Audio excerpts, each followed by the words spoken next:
¿No hemos tenido alguna vez esa sensación de que estamos hablando pero nadie nos escucha? Es curioso, porque comunicar es algo que hacemos constantemente, todos los días y a todas horas. Y sin embargo, qué pocas veces sentimos que de verdad lo dominamos. Pues bien, hoy vamos a meternos de lleno a desentrañar el arte de la comunicación. Vamos a empezar con esta idea, porque de verdad lo cambia todo. Nos obliga a cambiar el foco por completo, a dejar de pensar tanto en lo que decimos para empezar a obsesionarnos con lo que la otra persona entiende, porque el éxito de la comunicación no está en la emisión, está en la recepción. Y claro, la gran pregunta es, ¿por qué pasa esto tan a menudo?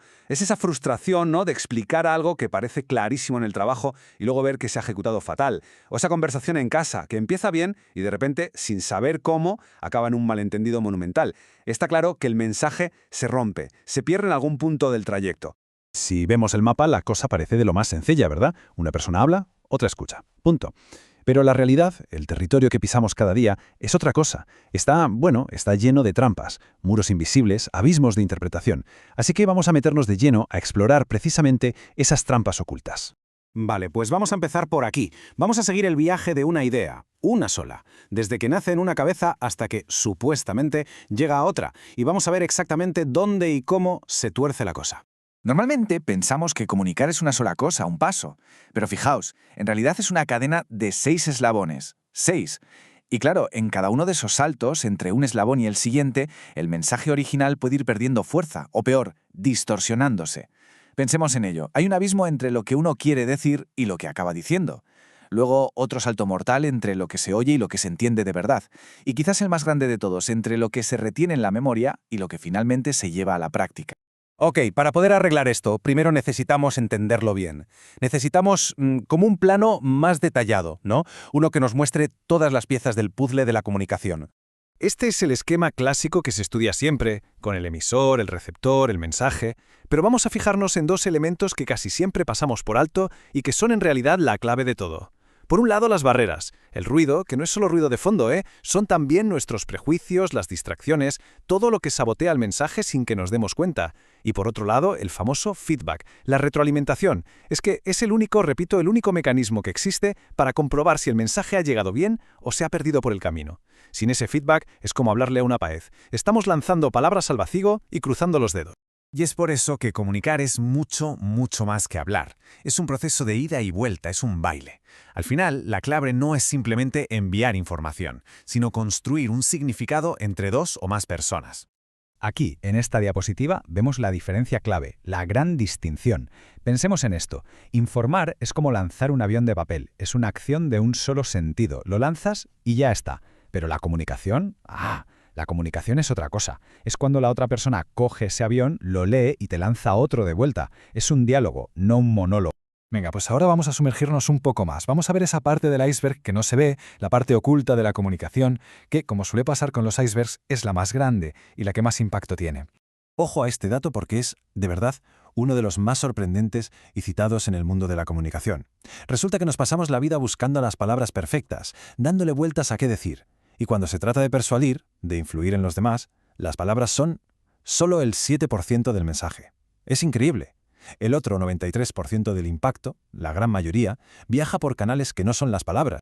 Y ese 93%, ese es el mensaje de verdad. Por eso se dice que no es lo que dices, sino cómo lo dices. El tono de voz puede transmitir muchísima más seguridad que la mejor de las frases. Una postura corporal relajada puede comunicar más confianza que un discurso de media hora. El significado real, el emocional, viaja por esos canales no verbales. Y aquí tenemos a los saboteadores silenciosos de la comunicación, esas barreras. Algunas son obvias, ¿no?, como el ruido de fondo. Pero las peores, las más peligrosas, son las internas. Hablamos de nuestros propios prejuicios, de esa manía de no escuchar de verdad porque ya estamos preparando nuestra respuesta, o de juzgar a la persona que habla en vez de centrarnos en su mensaje. Vale, entonces, con todo este panorama de barreras, malentendidos, mensajes que se pierden, ¿qué se puede hacer? ¿Hay alguna especie de llave maestra? Pues sí, la hay, y se llama asertividad. Es la habilidad clave para moverse por todo este lío con claridad y con respeto. Y mucho cuidado aquí, porque ser asertivo no tiene nada que ver con ser agresivo. Es, de hecho, todo lo contrario. La asertividad es ese punto de equilibrio perfecto. Es la capacidad de expresar lo que se piensa, lo que se siente, con total claridad y al mismo tiempo defender los propios derechos, pero sin pisotear nunca los derechos de los demás. A ver, podemos imaginar la comunicación como un mapa con dos ejes. Uno es expreso lo que siento o me lo callo, y el otro es respeto a los demás o los impongo.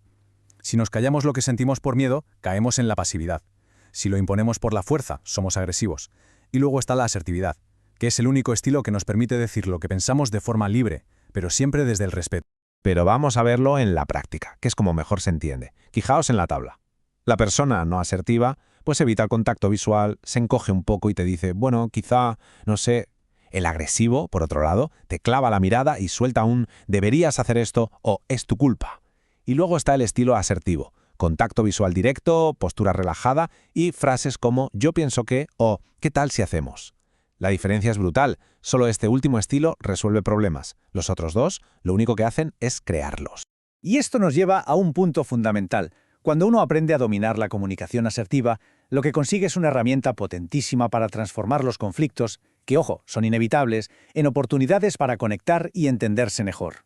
Y esta es una de las ideas más potentes de todo esto. El conflicto en sí no es el problema. De verdad que no. Un conflicto es solo eso, una diferencia de opiniones. Algo normal y hasta sano. El problema de verdad, el que causa todo el daño, es la mala comunicación dentro de ese conflicto.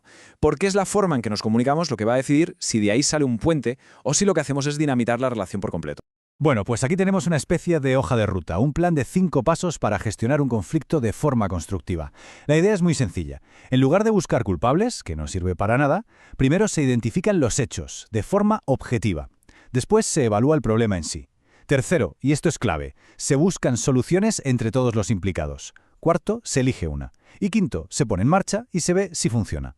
Como veis, es un proceso diseñado para atacar al problema, nunca a la persona. Y eso lo cambia todo. Y ya para ir terminando, vamos a dejar una pregunta en el aire para la reflexión.